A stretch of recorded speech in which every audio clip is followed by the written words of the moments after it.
Hi guys, welcome to another video. This is Pavan and you're watching I Am Indian. So Noida extension series के अंदर आज आप देखेंगे Arihant 1। Noida extension मतलब I am Indian. ऐसा मैं इसलिए कह रहा हूँ बिकॉज हमारी जो प्रोजेक्ट सिलेक्शन कैटेगरी है ये बहुत ही रिफाइंड है, because we primarily focus on those developer who can actually deliver. Because extension में पास्ट में बहुत सारे लोगों का जो फीडबैक है वो काफ़ी अच्छा नहीं रहा है। बहुत सारे लोग इस विशियस सर्कल के अंदर फंस गए हैं जहाँ पर उन्होंने पेमेंट तो करी लेकिन कभी प्रोजेक्ट नहीं मिला। तो इसीलिए हम जो प्रोजेक्ट आपको दिखाते हैं वो रिलायबल डेवलपर्स के रिलायबल प्रोजेक्ट्स होते हैं, लेकिन साथ ही साथ हम ये भी फोकस करते हैं कि आप जिस प्रोडक्ट के अंदर इन्वेस्ट करें वो टाइमली आपको मिल जाए। सो ऐसा ही कुछ आज आप देखेंगे इस वीडियो के अंदर। आगे हम हैं अरिहंत 1 की साइट पे जो पड़ता है सेक्टर 1 में। सो अरिहंत ग्रुप का ये चौथा प्रोजेक्ट होगा नोएडा एक्सटेंशन के अंदर। इसी सेक्टर के अंदर पास्ट में इन्होंने 2 प्रोजेक्ट्स डिलीवर कर रखे हैं, जैसे अरिहंत आर्डन जो इसी बेल्ट पे पड़ता है, और इसके बाद था अरिहंत अंबर जो सेक्टर 1 एस डिवाइनो के जस्ट पीछे की तरफ पड़ता है। इसके बाद जो इनका रिसेंट प्रोजेक्ट डिलीवर हुआ था that's in sector 10 affordable housing category के अंदर अरिहंत अबोड डिलीवर करा है। लेकिन ये वाला जो प्रोजेक्ट है ये आने वाले टाइम में नोएडा एक्सटेंशन में मैं कह सकता हूँ लग्जरी लाइन की बेंचमार्किंग होगा। बिकॉज आज के टाइम में आपने देखा होगा कोई भी प्रोजेक्ट जो 6000 या 7000 से ऊपर ट्रेड कर रहा है वो अपने आप को लग्जरी बोलते हैं, लेकिन एक्चुअली में अटेंशन टू डिटेल होता है लग्जरी। और वही सारी चीज़ें आप देखेंगे इस प्रोजेक्ट के अंदर, जहाँ पर अभी आप एक देखेंगे सैम्पल फ्लैट। यहाँ से आगे की तरफ ये 24 मीटर रोड है, आगे की तरफ सूरजपुर रोड है। तो यहाँ तक पहुँचने के लिए मल्टीपल अप्रोच है। स्पेशली अगर आप सेंट्रल नोएडा की तरफ से आ रहे हैं तो न्यू इंग्लैंड ब्रिज के थ्रू आप सेक्टर 1 में कनेक्ट कर जाते हैं। वहाँ से पंचमुखी हनुमान मंदिर से आप राइट लेते हैं तो अप्रॉक्सीमेटली 2 किलोमीटर के बाद राइट हैंड साइड पे ये प्रोजेक्ट लोकेशन है। सिमिलरली अगर आप NH24 या फिर वेब सिटी सेंटर की तरफ से आ रहे हैं तो आप सबसे पहले पहुँचते हैं गौड़ चौक। गौड़ चौक से यहाँ का जो डिस्टेंस है वो अप्रॉक्सीमेटली 4.25 किलोमीटर है। इस लोकेशन के आसपास बहुत सारी चीज़ें हैं, जैसे D Mart approximately 3 kilometre, Gaur city mall 4.25 kilometre और यथार्थ हॉस्पिटल जो यहाँ से अप्रॉक्सीमेटली 2 किलोमीटर कह सकते हैं। इस लोकेशन की एक और एडवांटेज ये है कि यहाँ से बिल्कुल ऑपोजिट में नॉलेज पार्क 5 है, जहाँ पर नोएडा एक्सटेंशन के जितने भी स्कूल्स हैं सारे अवेलेबल हैं। सो आप समझते हैं पूरे प्रोजेक्ट को इस लाइव स्केल डमी मॉडल के थ्रू। 2.62 एकड़ का पूरा प्रोजेक्ट है, 3 ही टावर्स हैं, 3 और 4 BHK की कैटेगरी है। 3 BHK 2 टावर्स आपको दिखेंगे लेकिन आपस में ये इंटरकनेक्टेड है। ये वाला जो टावर है ये है 4 BHK कैटेगरी। सो 3 BHK में जो स्टार्टिंग वेरिएंट है वो है 1760 स्क्वायर फीट। तो इनर जो यूनिट्स हैं इसके अंदर वो 1760 के साइजेस आते हैं। जो एक्सटर्नल कॉर्नर यूनिट्स है इसके अंदर आपको 1795 स्क्वायर फीट के ऑप्शंस मिलते हैं। उसमें फ़र्क सिर्फ एक पूजा रूम का है। And same thing is for 4 BHK। 2175 का जो साइज़ है वो इनर साइड में है, 2210 स्क्वायर फीट का जो साइज़ है वो आउटर साइड पे है। प्रोजेक्ट की एंट्रेंस मेन रोड से ही रहेगी, जहाँ से आपका single entry single exit point system रहेगा।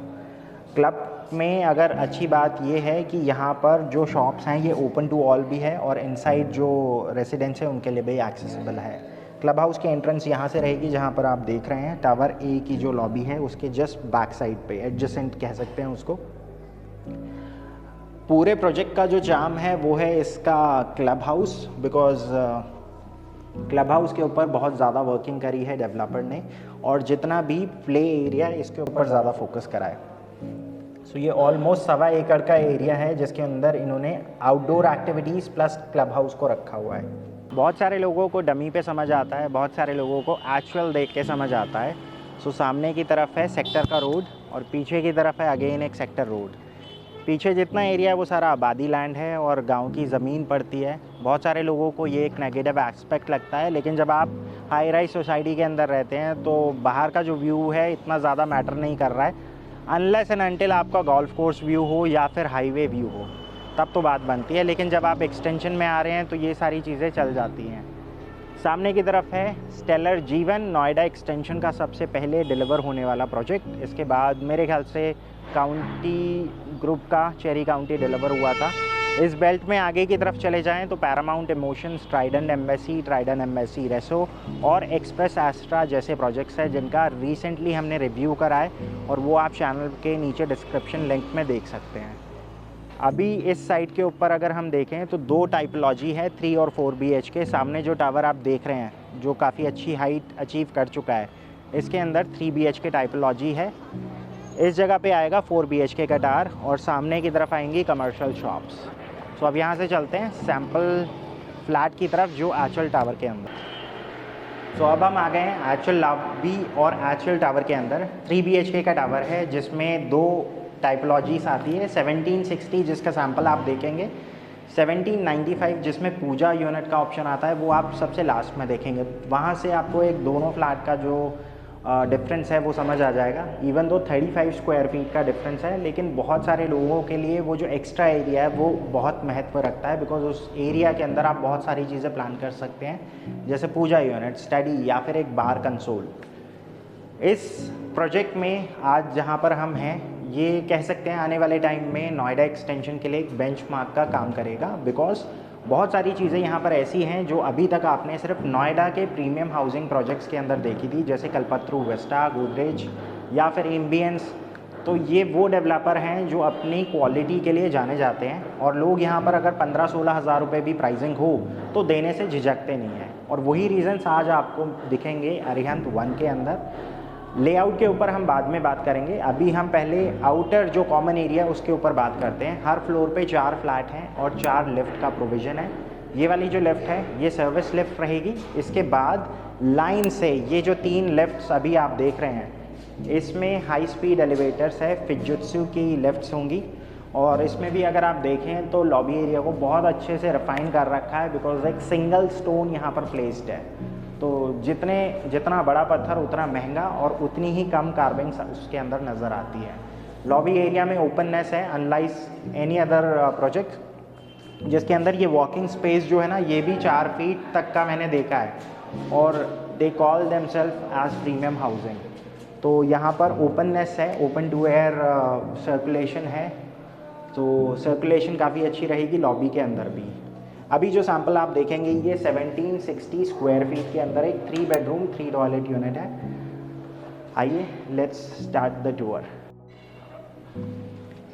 1760 स्क्वायर फीट का ये जो लेआउट है ना, आपने अभी रिसेंटली बहुत सारे प्रोजेक्ट्स देखे होंगे जिसके अंदर आपने मोर और लेस सिमिलर साइजेस देखे हैं, बट इस वाले फ्लैट के लेआउट को देखकर मैं ये कह सकता हूँ अभी तक का बेस्ट लेआउट है पूरे नोएडा एक्सटेंशन का।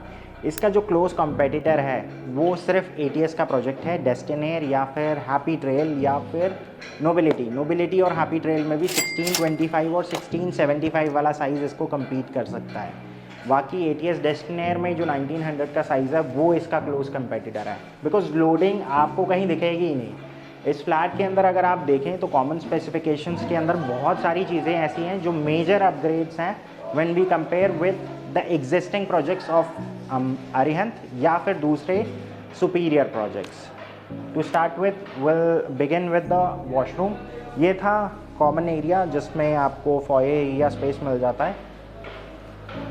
इस तरह से आप इसको ब्यूटिफाई कर सकते हैं। आइए या आप शुरुआत करते हैं चेंज की। आपने अभी तक जितने भी वॉशरूम्स देखे होंगे सब में ऊपर जिप्सम या फिर सीलिंग देखी होगी जो कवर्ड होती है, बट यहाँ पर ग्रिड सीलिंग है। इसमें क्या है कि जिप्सम में क्या होता है आपके बीच में फ्रेम्स लगते हैं तो आपको अलग अलग बॉक्सेस नज़र आते हैं, बट ये एक सीमलेस ट्रांजिशन आपको यहाँ दिखेगी। वॉशरूम के अंदर जितना भी फिटिंग्स और सैनिटरी वेयर है ये सारा कंसील्ड है, वॉल माउंटेड है, तो अगेन एक मेजर अपग्रेड। क्लीनलीनेस में बहुत ज़्यादा आसानी मिलेगी। ये कॉमन तो है बिकॉज एक तरह से पाउडर रूम का भी पर्पस सॉल्व करेगा, बट ये फर्स्ट बेडरूम के साथ कनेक्टेड भी है। अभी तक ये सैम्पल किसी और ने नहीं दिखाया होगा। This is exclusively available on IAM Indian channel. जब ये सैम्पल रेडी हो जाएगा, स्टेज हो जाएगा, इनफैक्ट हम आपको पहली बार उसको दिखाएंगे, बट अभी आप इससे काम चला सकते हैं। गेस्ट बेडरूम होने के बावजूद आपको इसमें लग नहीं रहा होगा ये गेस्ट बेडरूम है, बिकॉज साइजेस बहुत अच्छे हैं। 11x12 का साइज़ है इसका। वार्डरोब स्पेस आपको बहुत अच्छा मिल जाता है। साथ में आपको एक और मेजर अपग्रेड, अभी तक आपने सिर्फ UPVC या फिर एल्युमिनियम शटरिंग देखी होगी, यहाँ पर आपको एल्युमिनियम में सॉफ्ट क्लोजर मिलता है। सो ये एक और मेजर अपग्रेड है।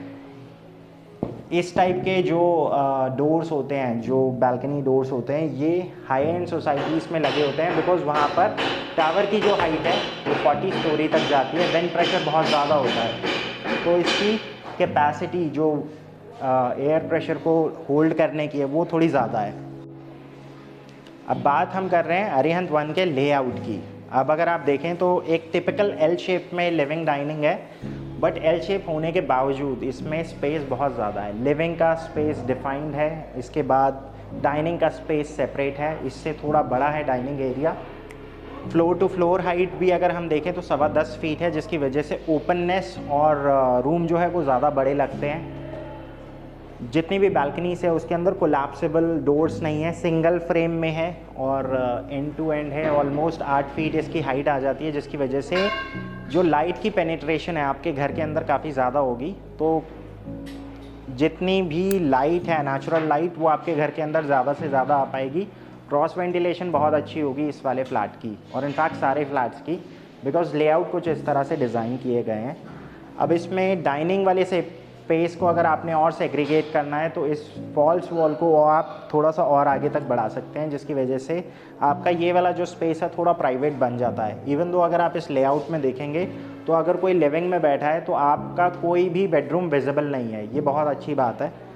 डाइनिंग के साथ आपको एक कनेक्शन मिलता है जो यूटिलिटी बालकनी में जाता है। इस बालकनी को आप किचन के थ्रू भी एक्सेस कर सकते हैं। किचन में भी देखें तो एक एल शेप प्लेटफॉर्म है, प्लेटफॉर्म, और इनफैक्ट इस डिज़ाइन में कोई नई चीज़ नहीं है। नई चीज़ है इनोवेशन, इसको एग्जीक्यूट करने का तरीका। अभी तक आपने बैक स्प्लैश पे सिर्फ टाइल्स देखी थी 2x2 की या 2x4 की, बट यहाँ पर इन्होंने नैनो टाइल्स यूज़ करी है। इसमें क्या होता है कि 2x8 की ये टाइल्स आती है, जिसकी वजह से जॉइंट्स जो हैं वो कम से कम दिखते हैं। बाकी इस किचन लेआउट में कोई कमी नहीं है। आपका वेट सेक्शन सेपरेट है, ड्राई सेक्शन सेपरेट है। फ्रिज के लिए ये वाला स्पेस आ जाता है, अवन और ओटीजी के लिए ये वाला स्पेस है। फिर भी अगर आपको लगे स्पेस की कमी है तो लॉफ्टेड सेक्शन अभी भी ओपन है फॉर फ्यूचर एक्सपेंशन। अब बात करते हैं यहाँ पर यूटिलिटी बालकनी की। यूटिलिटी बालकनी बहुत ही डिसेंट साइज़ की है। आप इमेजिन कीजिए, बहुत सारे लोग बालकनी को कवर कर लेते हैं, नोएडा एक्सटेंशन में एक चलन है, बिकॉज छोटे रूम्स होते हैं तो कहीं ना कहीं से स्पेस निकालना होता है, तो बालकनी बच जाती है, लेकिन बालकनी का अपना एक महत्व होता है। यहाँ पर बिल्डर ने आपके वो वाले एरियाज़ जो कंसर्न एरियाज़ होते हैं या की एरियाज़ होते हैं उनका भी ध्यान रखा है। जैसे वेट सेक्शन जो है उसको बिल्कुल बाहर रख दिया है, तो आपकी जितनी भी हैवी ड्यूटी क्लीनिंग है वो बाहर आ जाती है। इसके साथ साथ वॉशिंग मशीन और अगर आप डिश वॉशर भी लगाना चाहते हैं तो उसके लिए भी आपके लिए ये वाला स्पेस बच जाता है। अब ये वाली जो यूनिट है ये आप सोच रहे होंगे क्या है। वेल, पूरा जो घर है इसके अंदर बिल्डर ने ऑलरेडी एसी के लिए पाइपिंग कर रखी है, तो आपकी एसी की वायरिंग ऑलरेडी कंप्लीट होगी। लेकिन यहाँ पर एक ड्रॉबैक भी है। अब आपको सिर्फ और सिर्फ यहाँ पे जो प्रोविजनिंग मिलती है, बिकॉज आउटर फसाड को आप डिस्टर्ब नहीं कर सकते हैं, तो आपको VRV इंस्टॉल कराना पड़ेगा।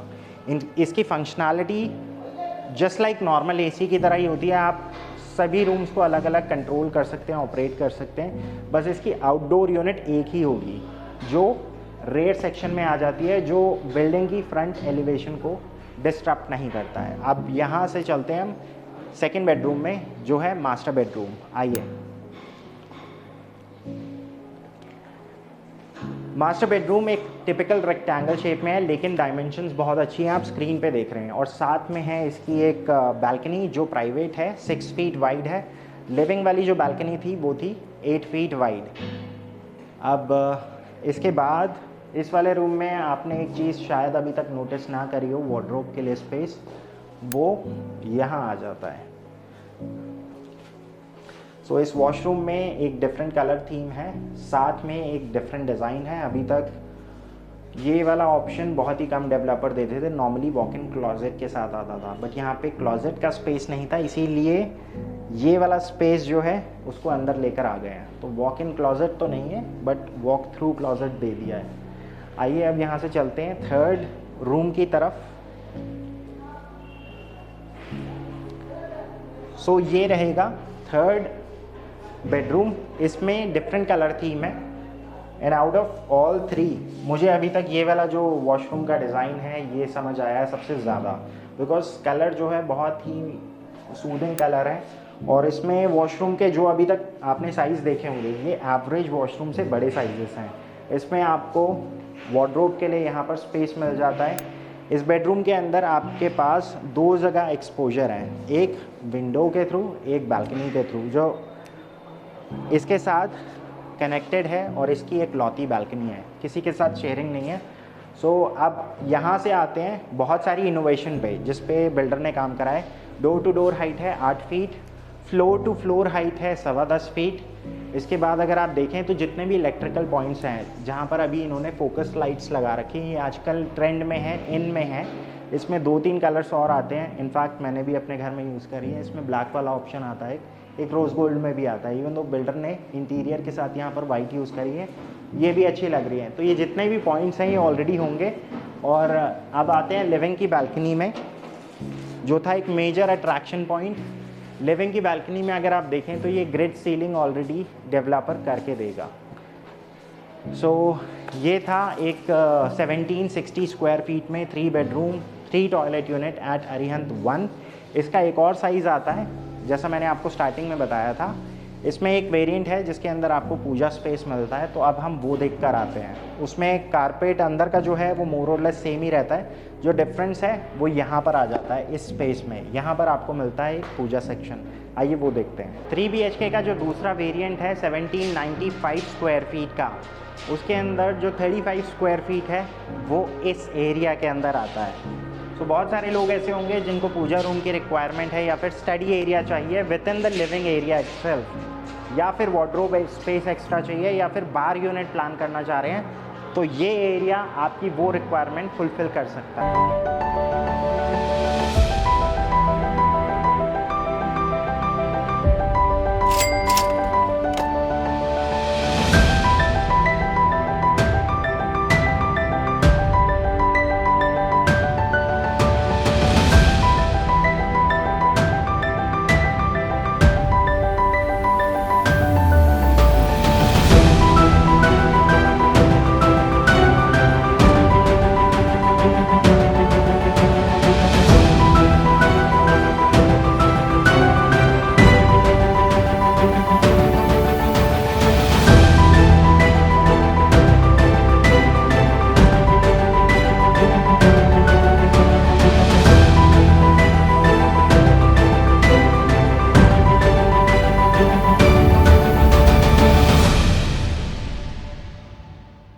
इसके बाद अगर आप यहाँ पे 4 BHK में इंटरेस्टेड हैं तो 2175 और 2210 स्क्वायर फीट के ऑप्शंस आ जाते हैं। अगर आपको 1760 के साथ साथ एक पूजा रूम की भी रिक्वायरमेंट है तो आप 1795 स्क्वायर फीट के साथ जा सकते हैं। अब इस प्रोजेक्ट के अंदर आपको क्यों इन्वेस्ट करना चाहिए, मेरे ख्याल से वीडियो देखने के बाद भी अगर आपके पास कोई डाउट्स हैं या क्वेश्चंस हैं या क्लैरिफिकेशन लेना चाहते हैं तो हमसे ज़्यादा बेटर कोई और नहीं हो सकता है। बिकॉज अभी तक क्या है, मैं आपको हार्श रियलिटी बता रहा हूँ। बहुत सारे लोग जो नोएडा एक्सटेंशन के अंदर डील कर रहे थे वो प्रीमियम या ऊबर लग्जरी प्रोजेक्ट से अवेयर ही नहीं है। सो इस प्रोजेक्ट में और नोएडा एक्सटेंशन के जो पुराने प्रोजेक्ट्स हैं या इनफैक्ट अरिहंत के भी जो पुराने प्रोजेक्ट्स हैं, उन प्रोजेक्ट से अगर हम इसको कंपेयर करें तो ये फार सुपीरियर है। आज के डेट में अगर यही वाला प्रोजेक्ट, जिसकी लोकेशन को लेकर बहुत सारे लोगों के मन में थोड़ा सा डाउट होगा कि पीछे गांव की तरफ पड़ता है, लेकिन अगर मान लीजिए यही स्पेसिफिकेशन और यही लोकेशन चेंज हो जाती और गौर चौक के आसपास होती तो ये 15-16 हज़ार रुपये से नीचे का प्रोडक्ट नहीं था। वो मैं इसलिए कह रहा हूँ because I can see the future. ये कहाँ से शुरू हुआ था, 5500 से शुरू हुआ था, ऑलरेडी ये 10,000 तक पहुँच चुका है इसका मिड पॉइंट, और ये 15,000 तक का पोटेंशियल रखता है। सो अगर आप भी इस टाइप की लग्जरी प्रॉपर्टी के अंदर इन्वेस्ट करना चाहते हैं और अपने लिए एक पर्सनल कोच हायर करना चाहते हैं जो आपको बेस्ट गाइडेंस, बेस्ट डिस्काउंट के साथ डील क्लोज कर पाए, then you can give us a call at the number mention below, because Noida extension मतलब I am Indian. Thank you.